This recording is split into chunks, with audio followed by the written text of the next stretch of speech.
I carabinieri della stazione di Canicattì hanno arrestato un uomo di 30 anni già noto alle forze dell'ordine per gravi episodi di maltrattamenti in famiglia e atti persecutori nei confronti della propria compagna. Il provvedimento trae origine da una denuncia presentata dalla vittima, una donna di 36 anni, la quale aveva riferito di essere stata più volte vittima di minacce e violenze da parte dell'uomo. L'episodio più grave si era verificato quando l'uomo avrebbe incendiato l'autovettura della madre della donna. Immediatamente sono state attivate le procedure previste dal Codice Rosso al fine di garantire la tutela della vittima. Nel corso della giornata, su disposizione del Tribunale di Agrigento, è stata notificata all'uomo una misura cautelare di divieto di avvicinamento ai luoghi frequentati dalla vittima, con l'applicazione anche del braccialetto elettronico.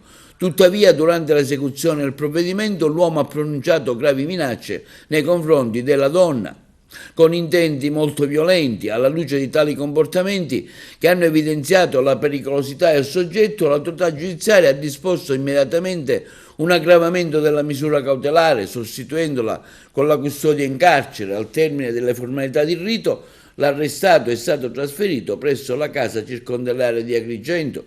Le indagini sono state condotte dai carabinieri della stazione di Canicattì, coordinate dalla Procura della Repubblica di Agrigento, quindi l'impegno delle forze dell'ordine continua a essere massimo nel contrasto alla violenza domestica e nella tutela delle vittime di reati di genere.